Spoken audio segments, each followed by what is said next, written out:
உங்களுக்கு தெரியுமா, வைகுண்ட ஏகாதசி என்றால் என்ன என்று? வருடத்தில் ஒரே ஒரு முறை வரும் இந்த மிக அற்புதமான புனித நாள் மகாவிஷ்ணுவின் இருப்பிடமான வைகுண்டத்தோடு நேரடியாக தொடர்புடையது. இந்த ஆண்டு டிசம்பர் 30ஆம் தேதி உத்தர தரிசனத்தை காண உங்கள் அருகிலுள்ள விஷ்ணு கோவிலுக்கு செல்வது மிகுந்த புண்ணியமாக கருதப்படுகிறது. பழங்கால மரபுகளின்படி இந்த நாளில் விரதம், கட்டுப்பாடு, ஒழுக்கம் ஆகியவற்றை கடைபிடிப்பது மிகவும் முக்கியம். ஏனெனில் இந்த ஒரே நாள் வருடம் முழுவதும் வரும் 24 ஏகாதசிகளுக்கு சமமான பலனை தரும் என்று நம்பப்படுகிறது. பத்ம புராணத்தில் வைகுண்ட ஏகாதசியை முக்கோடி ஏகாதசி என்றும் அழைப்பார்கள்.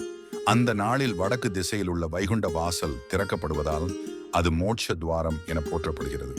அந்த புனித தருணத்தில் முக்கோடி தேவர்களும் வைகுண்ட வாசல் வழியாக ஸ்ரீ மகாவிஷ்ணுவை தரிசிக்க வருவதாக ஐதீகம் கூறுகிறது. எனவே முக்கோடி தேவர்களும் இணைந்து கொண்டாடும் ஒரே ஏகாதசி இந்த வைகுண்ட ஏகாதசி ஆகும். இந்த நாளில் கோவிந்தனை தரிசித்தாலோ அல்லது மனதார நினைத்தாலோ பல கோடி யாகங்கள் செய்ததும் ஆயிரக்கணக்கான ஆண்டுகள் தவம் செய்ததும் கிடைக்கும் புண்ணிய பலன் உண்டாகி வைகுண்ட பிராப்தி கிடைக்கும் என்றும் நம்பப்படுகிறது. ஒரு சிறிய துளசி இலையை கூட முழு பக்தியுடன் சமர்ப்பித்தால் அந்த சுவாமி மகிழ்ச்சி அடைவார்.